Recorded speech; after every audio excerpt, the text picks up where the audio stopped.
That was very vulnerable to share. Like, thank you so much for being so open to talk about even parts of you that you're like, yeah, I wasn't very proud of this version of me, but here I am now, and I want to encourage people to make that change and live authentically. Welcome to the Quantum Lens podcast. I'm so excited to have my friend Jeffrey here, and I'll let you introduce yourself in a second, but he just informed me that he's gonna make it to the Return to Nature 2025 retreat in Franklin, Tennessee, and I am so excited that I get to meet you and hug you in person. And I'm so excited for our talk today.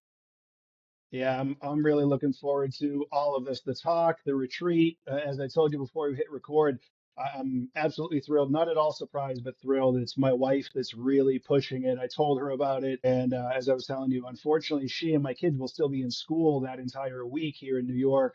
But she said, "You belong there. You got to go. You have to have this experience. So we have to find a way to make it happen." And I'm really excited about it. I am so happy. And so I'd love for you to just kind of start out telling us about your story. I mean, you have such a unique path that you're walking, and I just feel so honored to be blessed to have you in my life and to know you. And I just really want to share your story. Thank you. That means a lot. The feeling's mutual for sure.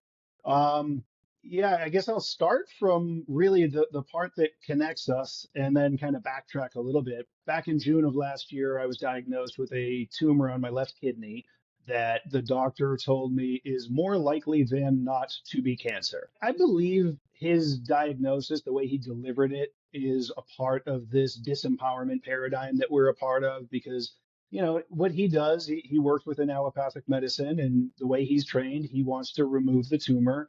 And I think there's an element of fear they like to use, which it may be intentional, it may not be intentional. He might not even be aware of the fact that he did it. But I told him upon diagnosis that I'm not going to be his average patient and that I don't anticipate going standard of care at all.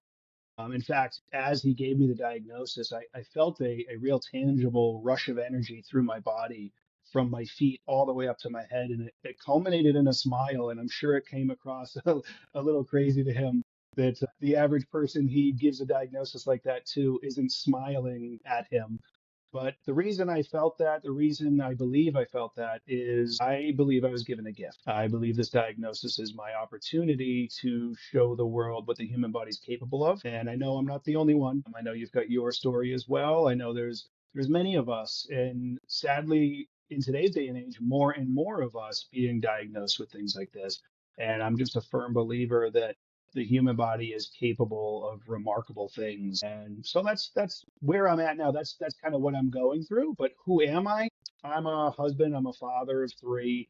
I'm a business owner. I'm a massage therapist. My background is in personal training. Actually, I've been in the fitness industry for 20 years now. I went to college at Plymouth State College in New Hampshire. That's where I met my wife, and she's been a blessing in every way. She is by far the most important thing and the best thing that I got from my experience at Plymouth. We had some fun there for sure, but I don't think I can justify the financial cost from an education perspective. I do not believe in that's not blaming the school necessarily. That's also on me because we were so much about partying and I was at that stage of life where being social and partying was more important. So, it's education can be very expensive without the return on investment. So that's me in a nutshell thus far. Love that you said that because I feel like more and more people are going towards you can learn anything nowadays online, and that the formal education is, I'm not going to say a waste of time, but it is no longer, like you said, you're not getting your return, right? I remember spending over $120,000 on my education only to get a job at a college that was $36,000 a year. Yes. And I was shocked. I was like, I'm in debt for what? I mean, I could have gotten that same job like without a college education. And so we're doing something really unique with my children that I want to tell you about in just a second. But every time we talk, I find you and I find parallels in our journey, and it's so beautiful. And so I met my husband in college as well, and he was that straight A student, valedictorian of our class, all those things. I was just late to class, and the only seat left was in the front row next to him. I was there more for, having fun experience.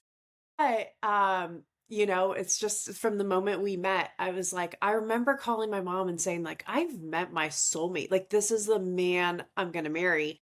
And my mom said to me, like, you're crazy. There is no way.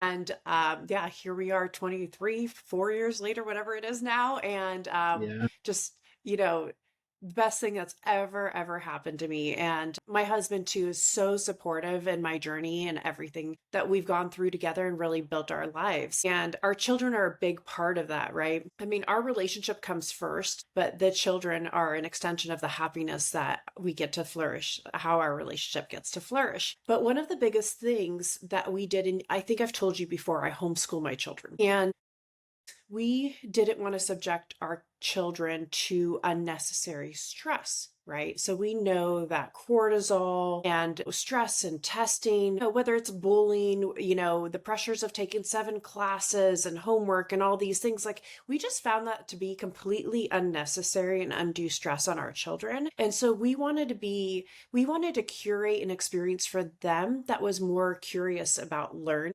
instead of learning to test. And so one of the things that we decided to do is we create a business plan with our children every year.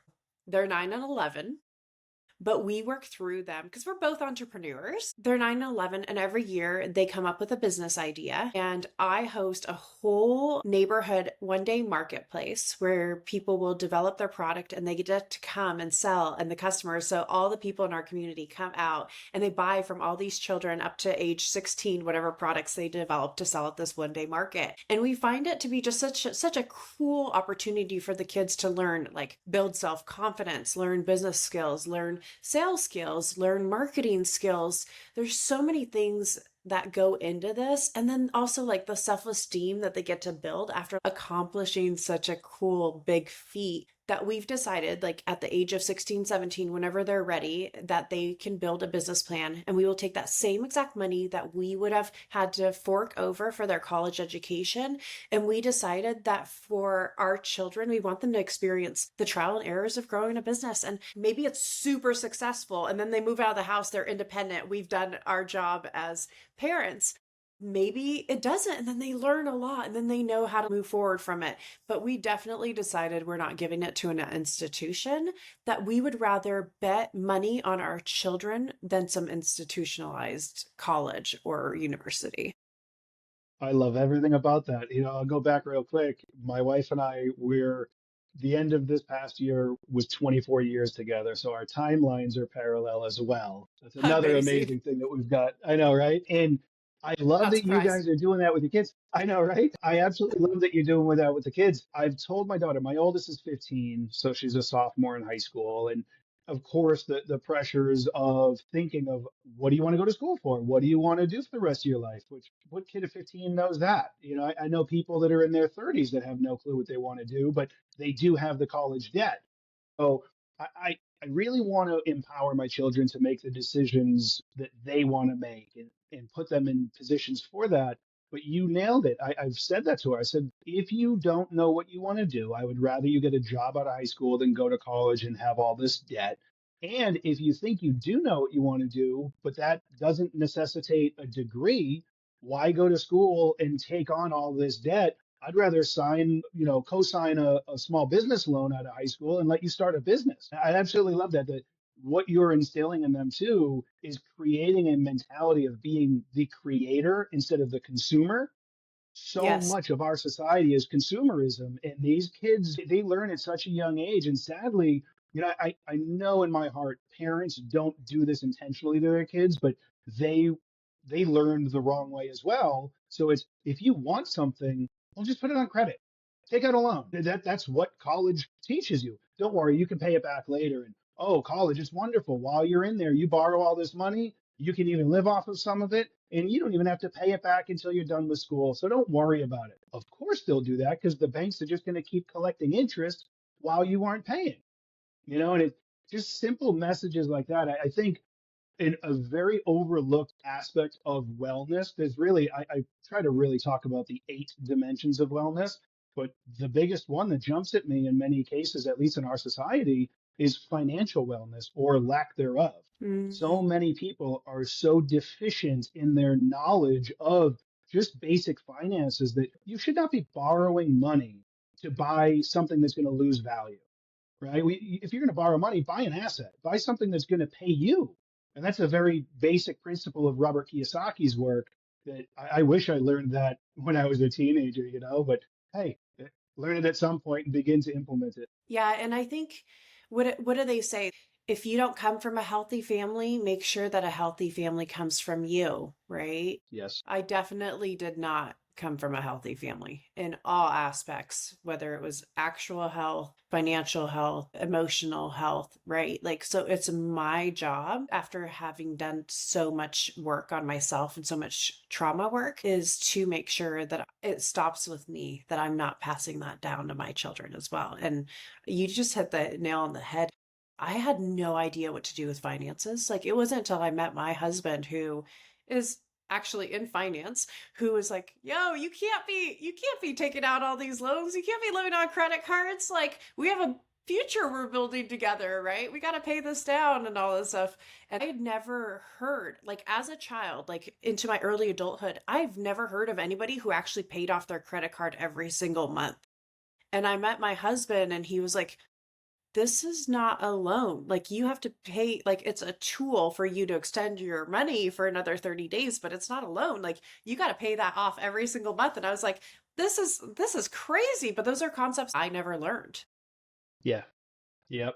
And another parallel, of course. I think the longer we talk, the more connections we're going to realize we have. But I'll say it this way: the financial side and the health side. I did not come from a quote unquote healthy family. In fact, I think we were talking about this, but back in January of 22, I lost my mom. She was only 65. And this past March, I lost my dad. He was only 69.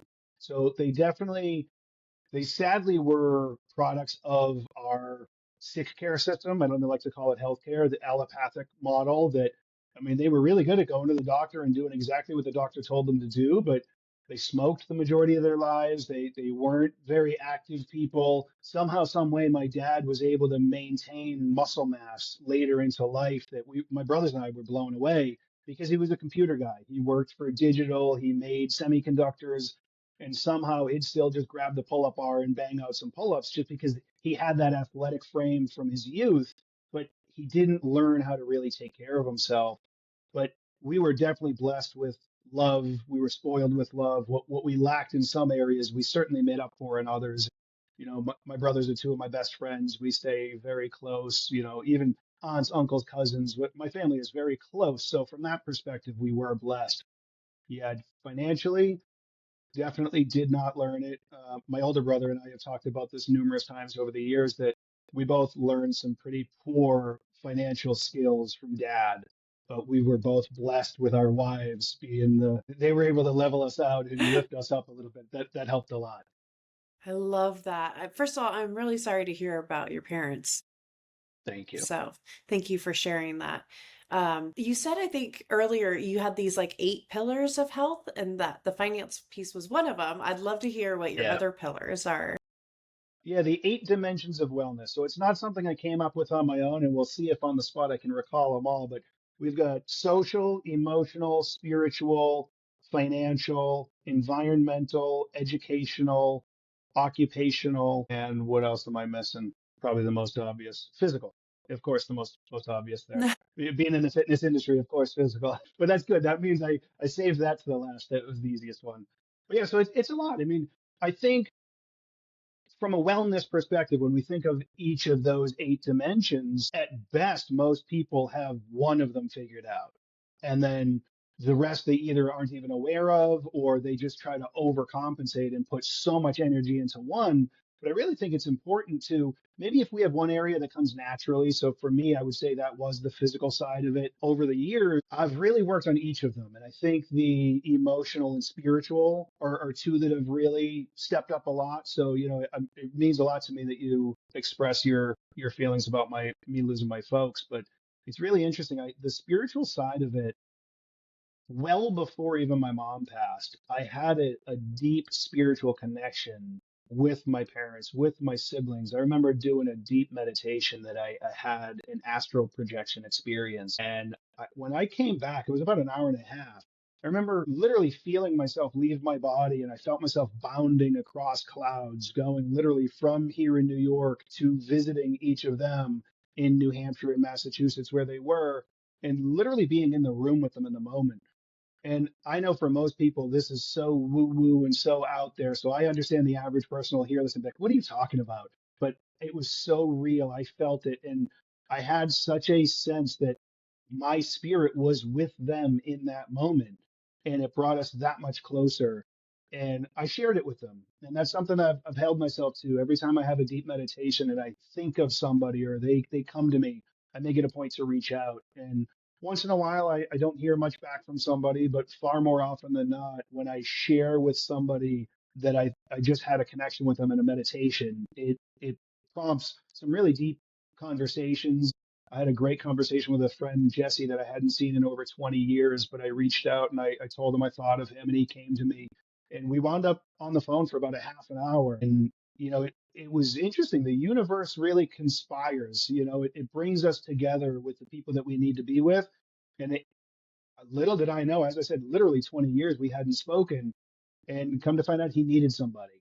And I was able to be there for him. He's down in Florida, and we had a wonderful conversation. So that spiritual side for me, I was not as in touch with in my youth, but I've discovered it and cultivated it, and it's very, very powerful. So now I'm working towards the rest of them. I think the financial for me is still lagging behind the most, but I've made leaps and bounds benefits with it, and just a little bit of discipline. And I think it's really important for us to be able to see it that way. And each of them, just putting some energy into each and bringing them each up. And as we elevate each of those 8 dimensions, we can feel life change for the better. And I think Hmm. that I would say that's at least my intentions. If I don't come across that strongly when I'm coaching somebody, that's where my intent comes from, of helping them to elevate each of those dimensions. Okay, let's talk about this astral projection. Yeah. I love that you said that. I think that's really beautiful. So, of course, I'm totally into it. And I can tell you one time that it made a huge difference in my life was when I had a really big conflict with someone. So, such a big conflict that it felt impossible. It was a year-long thing that was happening, and I remember just getting really nasty. And I had this guidance to sit down and meditate. And when I sat down in the meditation, I set an intention. And I knew that this situation had escalated to where it was because little Oksana was being triggered and little whoever else was on the other side was being triggered as well. And so when I went into this meditation, I asked both of our higher selves in that form to come forward and have a conversation. And when that happened, I swear the next day it was resolved. And this was a year-long battle, a really nasty one, if I should say so. But it just turned out that we were both seeking to understand each other, but it wasn't going to happen in the bodies that we were in. We literally had to go into the other plane and meet each other there on neutral territory to resolve like what is physically happening in this world. Yeah, that hits deep. Wow. Since the first conversation we had on the phone that day before you came on my podcast, the number of times you speak and tell me a story and it gives me chills and brings tears to my eyes, it's amazing. I mean, we were meant to connect, and I think us connecting is meant to help other people heal. It's wild what we're capable of doing when are able to strip our ego and really allow ourselves to heal and desire to become the best versions of ourselves. I don't necessarily recall it being as detailed and specific to a meditation as what you just alluded to, but I feel like that is a pretty close depiction to what my mom and I went through. I mean, we had unconditional love for each other from day one, of course, but there was something about us that was so similar, and it was very much like you're saying, like the child in both of us, as Eckhart Tolle refers to it as the pain body. That pain body rises to the surface and feels hurt and wants to lash out and hurt the other. And that happens so often in our human form. But if we can pull back from the human form and allow our higher self to come out and really cultivate that. And it allows us to push through that and speak from our heart, speak from our soul, and connect with somebody. And I think that's what happened, that maybe it was through meditation, honestly. Again, I don't think I did it with the intention that you did there. Maybe I wish I knew to do that, but it still worked nonetheless. So I'm grateful it did. That spiritual connection I had with my mom before she passed was so powerful. And it really, it changed my life, I think. It's allowed me now to feel that way towards everybody I meet. And I no longer have that negative self talk. I no longer have that fear and worry of what somebody else might think of me. I found my authentic self and I speak from the heart. And I know I'm here to make a difference. And by doing that, I think, especially by being, not that I'm any big guy, but I think as a former bodybuilder, 175 pounds, shaved head. There's the masculine side of me like that, that I work out frequently and that type of thing. I don't see in the mirror the person that I would think would be this spiritually open and developed. And I think my purpose is to bridge the gap, and it's a role I really relish. Was there something that triggered, like we could call it your awakening? Did something happen? Was it just kind of a slow journey? Is it something you and your wife went on together? How would you say? Because when I hear your story, I was, at the doctor's and this happened, and I said, "Oh, I'm just going to smile because my body knows how to heal and there's going to be no fear." And I'm like, whew, even with everything I know, I'm like, I don't know. Jeffrey, like, you are strong. You're mentally very strong. Or was it really just this kind of spiritual path that you were on? And you're like, I'm divinely guided and protected. Like, what did that look like for you? That's such a good question. I don't know that I've sat with it quite like that, but I've had multiple experiences in my life where I felt like I had a guardian angel and it was so real and palpable. I think back to childhood and an inner sense of knowing that I was here for something more than what I was doing, but I had such a level of insecurity. Again, kind of tap into the external masculine that I have such a level of internal feminine, just that side that, even that, I think the average person hears that and thinks some of what our societal norms are of I'm in the wrong body. It's not that at all. It's the energy, that masculine, feminine energy. And I knew I played all different sports, football, wrestling, baseball, basketball, all those things, and that's part of the facade we put up with this masculine side. So I think in my youth, I just didn't allow myself to explore that side of me and feel comfortable in my own skin. I remember being really, I would really admire people who did things that were at least out of my comfort zone and seemingly out of theirs. I always had this level of admiration. And I was very much, and I think in some ways I still am an observer, but I've just over the years, one step at a time, stepped into my authentic self. As I said, I think there's one time that I guess I look back at and say maybe it was a catalyst. And I'm always careful with the words that I choose because I never want people that I care for to think that I'm judging them. Moving to New York, moving away from my family, I'm from New Hampshire originally. I think, in a sense, it's kind of like when a seed can get blown further away from the tree instead of falling right at the roots of the tree. It gets blown away and has its own space to explore and grow.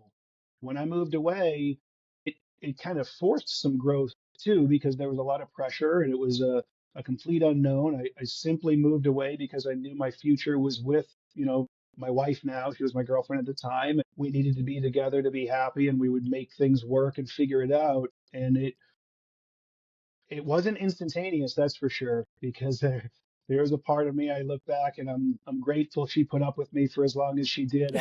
I had so much growing up to do.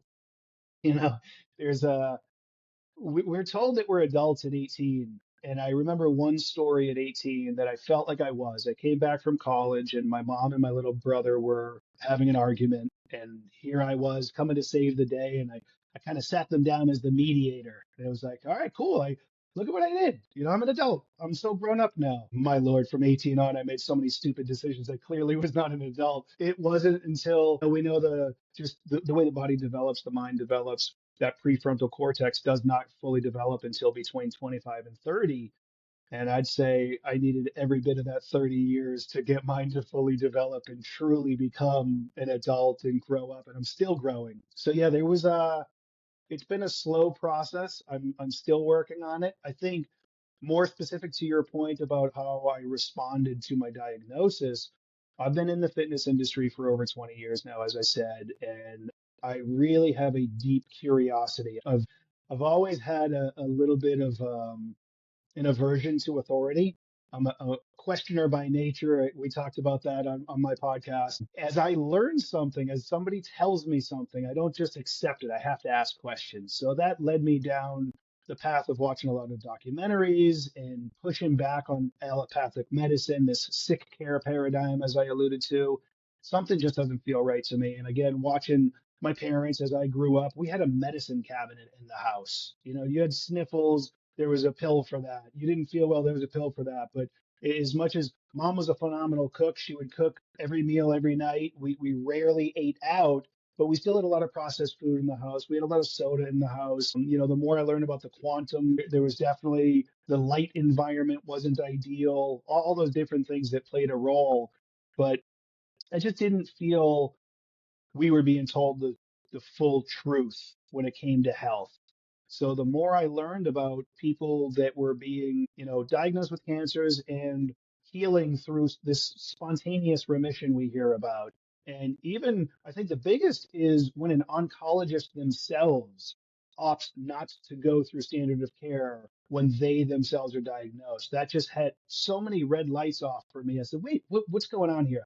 How is it this doctor who treats cancer when they got diagnosed, and it's not just a single story, there's so many of them that I started to just kind of push back. And the more stories you read about that, and the more you learn about how the body is capable of healing, and how, as we talked about, that cancer in and of itself is not this ultimate death sentence. It's a response to the environment you've created inside of your body. So there's an active role we need to play. And I think that's it, that this disempowerment versus empowerment is, it feels at this stage of my life like that is my sense of purpose. In my time here, I need to help empower people. And as a result, when I got my diagnosis, it was like, all right, cool.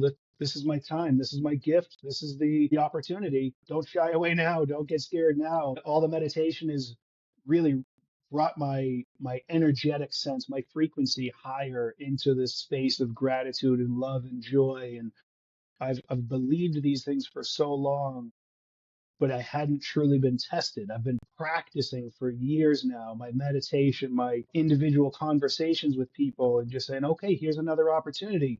Practice that. Become that person, that version of you that you want to be.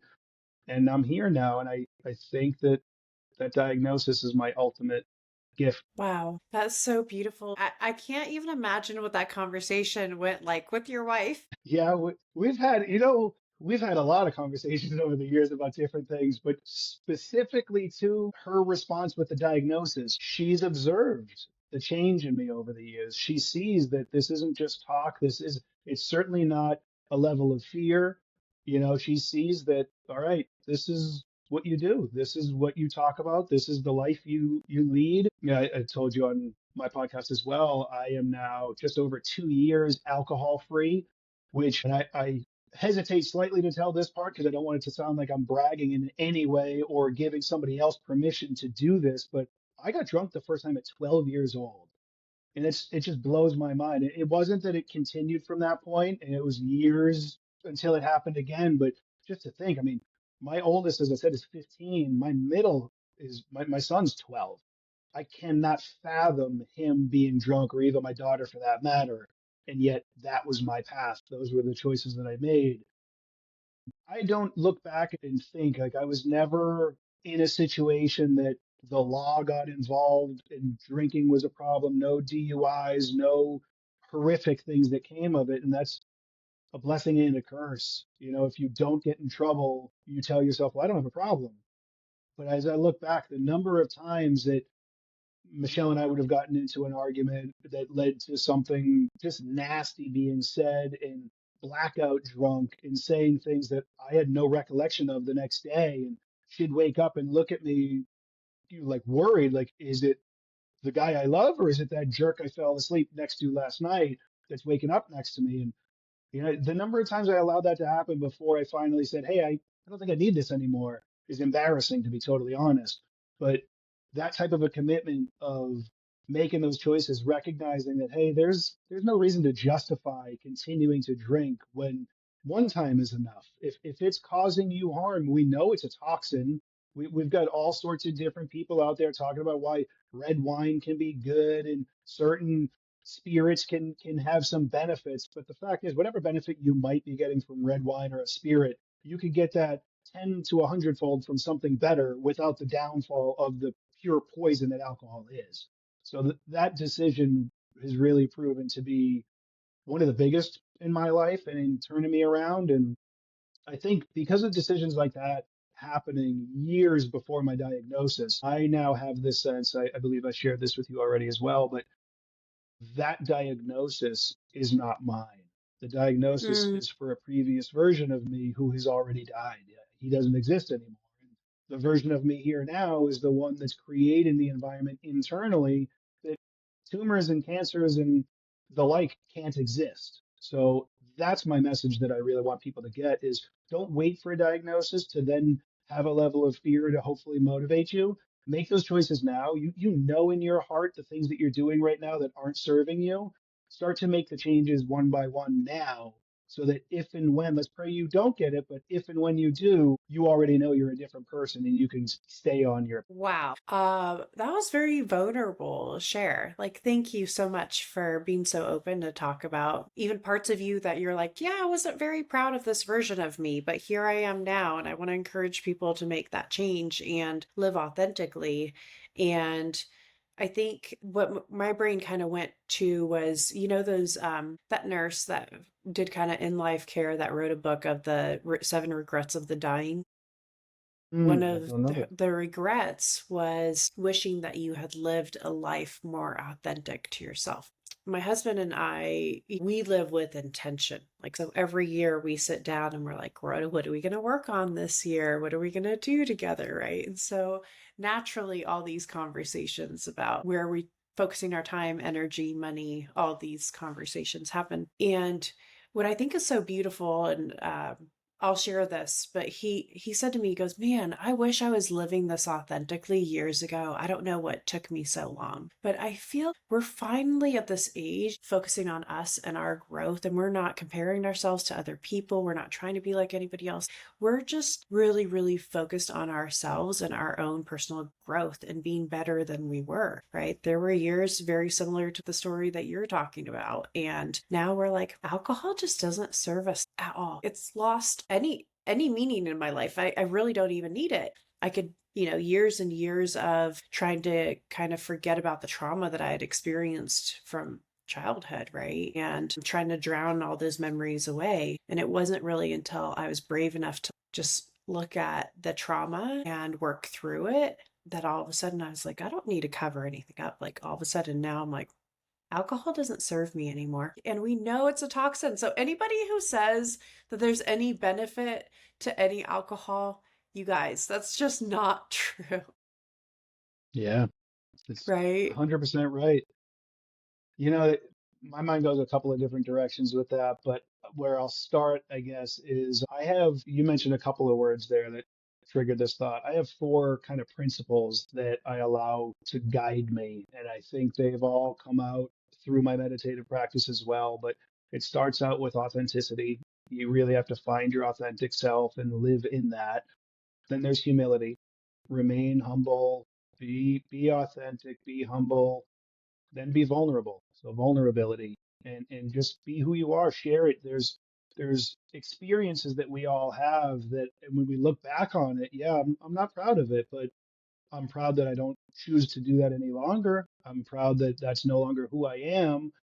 Um, and that really has served me. And then those were my initial three. So authenticity, humility, and vulnerability. And I added a fourth that really kind of puts it all together, and that's adaptability. Be willing and able to change when you recognize that you've made some errors. Don't repeat that error. And if you can live by those four principles, as I have for years now, Every single day, you become a better version of yourself, and you're moving down that path that you belong at. And to your husband's point, there's a part of me that can relate. I look back and I wish I was living authentically back then, but that's kind of just a quick random thought on my mind. Because then I say, no, I'm grateful that I'm where I am now and that I have those experiences. And I no longer have any emotions tied to those experiences. There's no shame in that, there's no issue with it. I'm very fortunate, admittedly, that I made some stupid decisions. And as I said, nothing horrific came from it. I'm very grateful and fortunate for that. That's, as they say, when you're able to maintain the experience without the emotion, that's what we call wisdom. So little did I know that at 44, I would already have as much wisdom as I do, but that was part of my blessing, that I made some stupid, stupid choices that I have zero regret for, because they kind of created and paved this path to where I am now.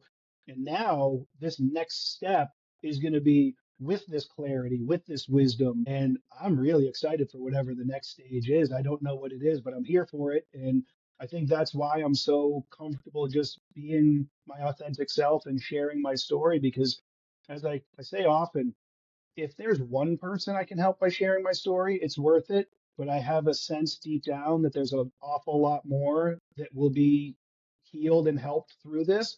And it's not that I'm anything special. It's simply me doing the work that I want to encourage people to do. And being who I was in my youth and becoming who I am now, if I'm capable of it, I know in my heart everybody is. And if me sharing my story is the catalyst to it, then let's go. Well, thank you for being the light in this world. And I think you're right. There's a lot more than one person that you're going to help. You're going to help a lot of people, and your journey is just so inspiring. I think if I'm right, you just did like a really long fast, like a 10-day fast. And I'd love to hear a little bit about that, but more so, I'd love to know, did anything spiritually come out of it for you? That's a good question. Initially, I'm going to say no to the spiritual part, but I'll think as I go. So it was, I guess it was a spiritual catalyst to do it. I had an intuitive sense that because I'm opting not to go standard of care route,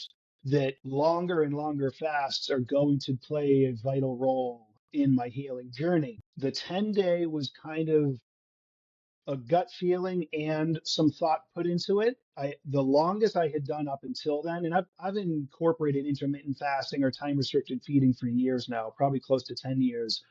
And then as I did that, I've added in some longer ones. So I've done probably a couple dozen 24-hour fasts, uh, 36, 40, 48, bunch of those time frames of just each time I would do another one, I'd say, well, let's go a little bit further. I feel good. So if I go to sleep now, that'll carry it over even longer. And so I got a 66, and then most recently it was a 92 before I decided to do the 10-day. So the 10-day, it came to me. I said, all right, here goes. Let's do this. And I'd be lying if I said it was easy, but it wasn't as hard as I expected. And in my mind, I keep going back to it. I said, I know the process of surgery and the potential for any form of immunosuppressants, chemo, radiation would be exponentially harder, and I would have so much less control over those than doing a fast. And we know the healing benefits and healing properties of a fast. So I said, all right, I'm in for this. So I set out to do 10, and I'm at that stage of life now where my discipline is such that if I tell myself I'm doing something, there's no stopping me. And days 3 and 4 were surprisingly psychologically the most challenging. Physically, they weren't that hard, but I just knew in my mind, even though I had done those durations before, I wasn't even halfway there yet. So I started to experience in my dreams, I was breaking my fast. So my dreams were real time, knowing that it was wild, wild experience. So I'd wake up and I'd say, wait a minute, I didn't break it. Why am I thinking that way in my dream? That was weird. So I continued and I was doing my thing. And just to be clear too, during the fast, I was fasting from food. I was allowing myself water, cold source spring water. I tend to err towards no affiliations to these. These are just what I found. But Evian, aquapana, and Icelandic glacial. Those are kind of my go-tos. And with them, I was adding my electrolytes. Again, no affiliation to anything I'm about to list, but I use Redmond's Relight electrolytes. I use Keenton's isotonics and Beam minerals. And then I was adding copper, some additional magnesium, and iodine to my water. And I allowed for myself to have coffee and tea throughout as well. So that's what I did ingest during this time. So yeah, days 3 and 4 were challenging psychologically. Then it got pretty easy again, and by days 8 and 9 is when it got the hardest physiologically, at least first thing in the morning, because I would wake up and I found myself literally laughing at myself. I'd get up out of bed and my legs were kind of weak. I was like, oh, all right. So we're starting to feel it now. And I was not working out. I was doing my movement beyond my average day. I like to make sure whether it's picking up some light dumbbells and just moving my body, getting some blood flow, making sure if I go shopping somewhere, I park obnoxiously far from the doors, so I have to walk a little bit further. You increase that. The acronym is NEAT, the non-exercise activity thermogenesis. So I work that stuff in pretty regularly. Um, and then I started to map out, well, how am I going to break this fast? That's as important as the fast is how we start it, what our last meal is when we start the fast, and then how we break it at the end. So I started to kind of think about it and go by, I'm very much into the eating local and seasonal. So in New York, there's not a whole lot of produce growing. So I'm pretty, not quite ketogenic because I don't get quite as high as that 75% carbs, but fat rather, but very, very low carb, pretty darn high fat and high protein. So with that in mind, I said, okay, I can definitely stomach some bone broth, and then we can transition if my digestive system handles that well. Then I'll end up utilizing some eggs, some pasture raised eggs.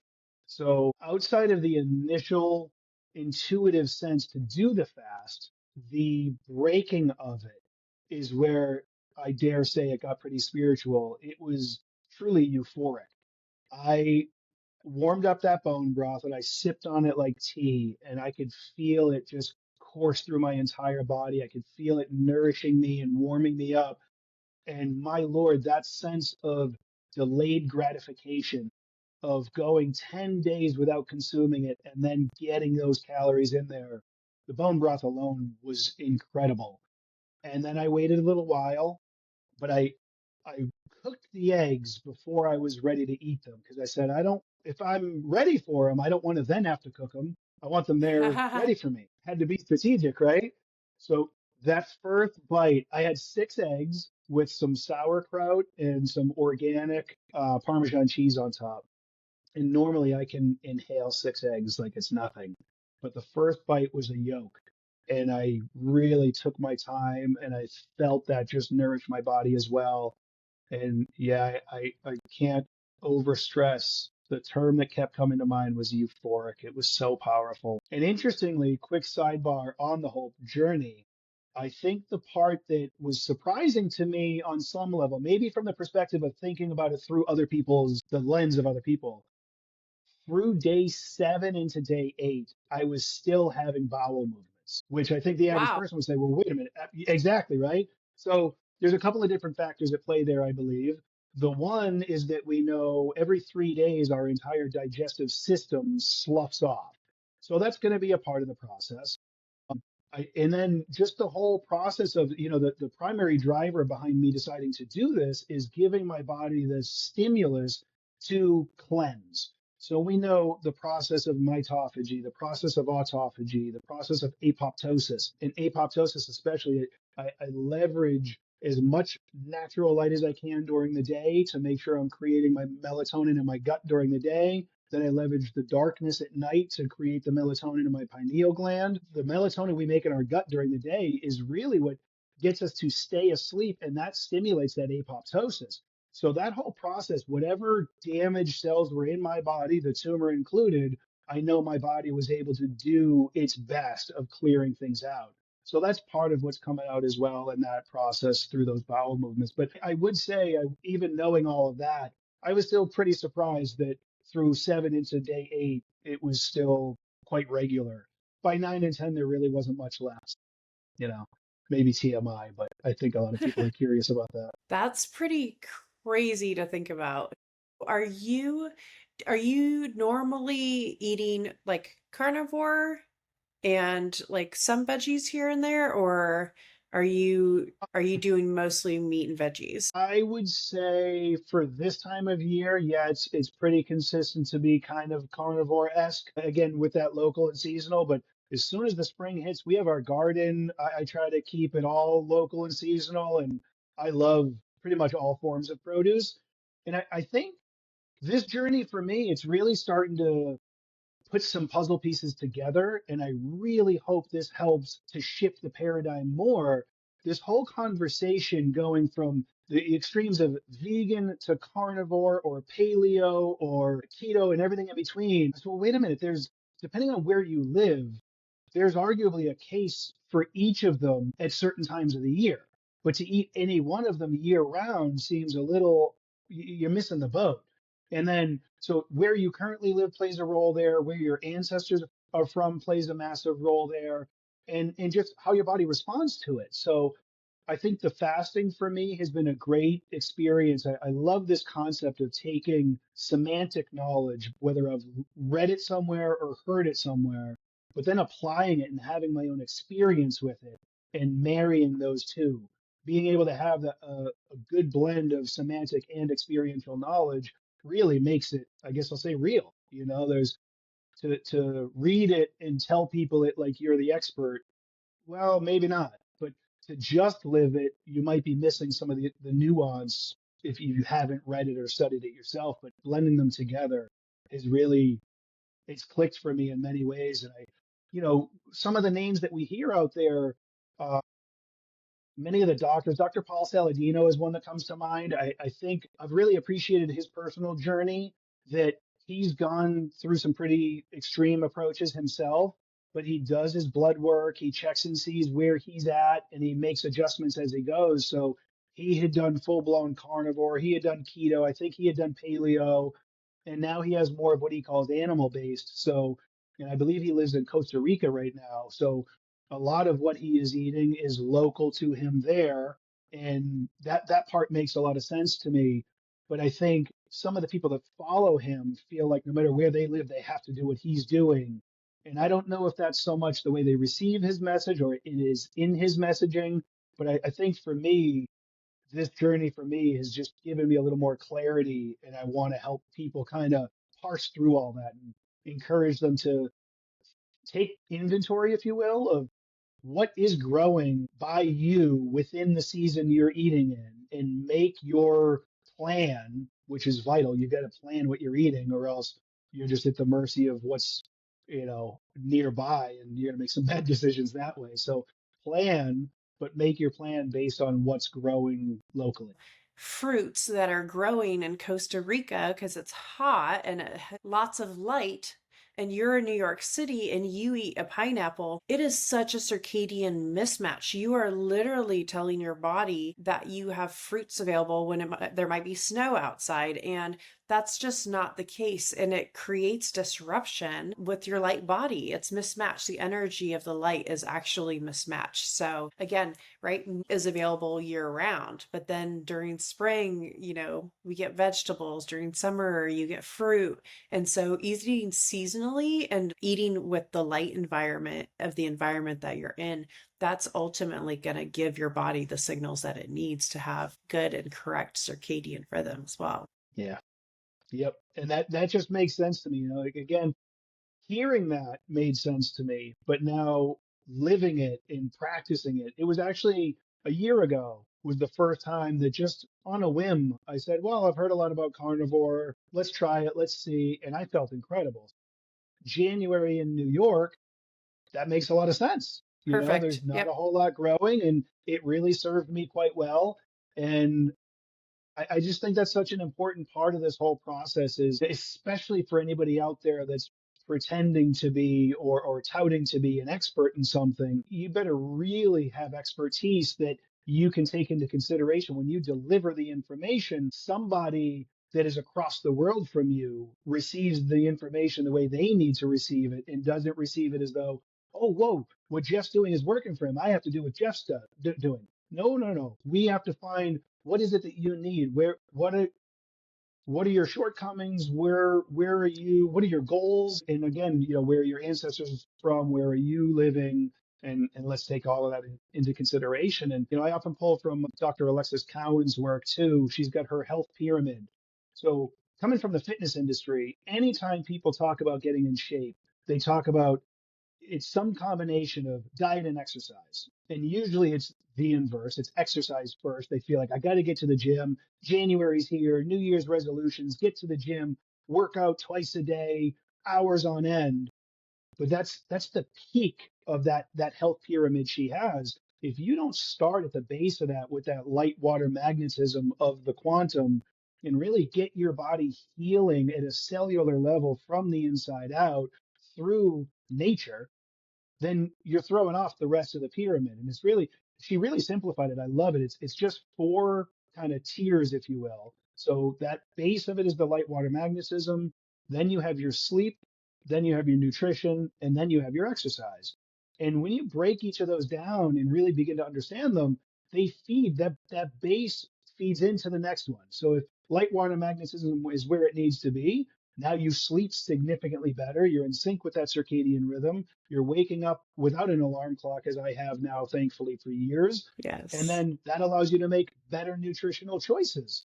And when you have better nutritional choices and you've slept well and you're syncing the light water magnetism, now you have so much energy to exercise and your body can adapt to the exercise and you respond really well to it. So it just makes way too much sense not to make that the foundation of what we share with people and do ourselves. Love that. So I guess we'll wrap it up shortly here, but I have one final question. Have you had additional scans since? Do you have any plans on doing additional scans, or are you just going to trust that your body is doing what it needs to and just move forward? That's a great question. So there's a part of me that would love to say, because I do just trust my body. But because I know I am called to do more than just heal my own body, and I am called to share my story in a way that gets other people to see the validation of it, I will certainly be doing more scans. I have multiple scans. And I actually just had a wonderful conversation the other day with Dr. Thomas Seeger. He and I are working together, and we've got some plans in the works to be able to track what my journey is and get the necessary blood work and scans all put together so we can show really what this protocol can do. And with his help, we're also going to be utilizing ice baths, the Morosco Forge. He's the co-founder of Morosco Forge. So we have a handful of different ideas of how we'll go about that. But yeah, I really see this as something that will afford me the opportunity to share my story with the world in a way that is packaged. Again, not to say that they would then follow my plan, but just to show that it works, and it is working in a way of just giving the body what it needs to heal, to adapt, and to overcome. And I know in my heart we have that capability. One last thing, I guess I'll throw this out there, but I I think this came in a meditation too, but I've just had a sense in this inner knowing that I'm going to be living a very long time. A minimum of 120 years is what I have had a sense of. So that wasn't even slightly um, questioned upon the diagnosis. So it's all the more reason of, okay, this is just my journey. This is my path. I'm on my authentic path. I'm in alignment with it. So yeah, more for the sake of everybody else, I will be doing more scans. I love that so much because we know this stuff works, right? And sometimes you just have to show people the proof. So when I started doing all this light water magnetism stuff, I decided I'm going to change my eyesight back to 2020. And I was very determined. So I was like, I'm going to reverse my myopia and I don't want to wear glasses anymore. I know contacts are horrible for you. I don't want to wear glasses anymore. I went to the doctor. I was at a negative 4.5. And I started creating this protocol, this process of getting my eyesight to be better, mostly just doing all the light and water stuff that we teach, right? But a couple months later, I go in and I'm like, hey, my glasses are giving me a headache. She runs the tests. And she said to me, and this was the funniest thing, and I wish I would have recorded it. She said, when you turn 40, spontaneously, your eyesight gets better. And I laughed so hard at that appointment because I said, then why are you still wearing glasses? Yep.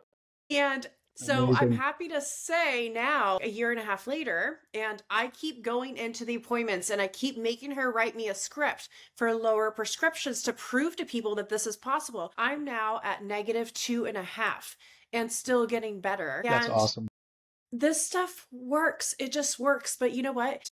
Sometimes the proof is just in the pudding. My friends are like, why do you keep going with her? Why do you keep going there? Because I want her to see. I want to just spread the knowledge that this works. And the funny thing is, the doctor obviously doesn't believe because her whole practice is built on giving people that diagnosis. It gets worse every year, right? New glasses, new contacts, all that stuff. It's a money-making machine. And yet everyone that works for her, they're like, what's your Instagram? Do you have the protocol? We all want to do it. Like, so the funny thing is, they know that it's possible. So now the girls that work in the office, I'm like, here, check these. Are these -2.5? And they're like, yeah. I'm like, I put them on. I'm like, all right, cool. I just want to make sure you guys know that this That's great. process is working. Well, the encouraging thing too, I'll have to connect you with Dr. Valerie Jean Grande. She's an optometrist down in Long Island that is very much into the quantum, and she teaches exactly what you're talking about, and that's what she does with her patients now. So it's wonderful to now have an optometrist who sees it that way and sees her patients getting better and is exactly validating what you're doing. That's awesome. That'll be a great conversation for you to have.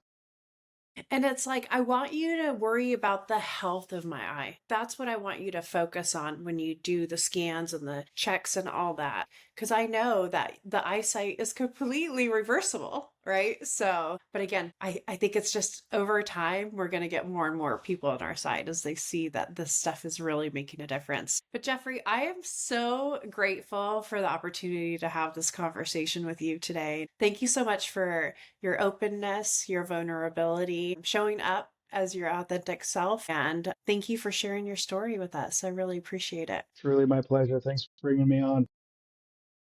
All right. We'll see y'all soon. Thanks. Be well. Okay, love you. Thank you for tuning in to the Quantum Lens podcast. I hope this episode brought you insight, inspiration, and a deeper connection to your journey. If you've loved what you heard, be sure to subscribe, leave a review, and share it with someone who needs to hear this message. Let's keep this conversation going. And until next time, keep aligning, expanding, and embrace the magic of who you are.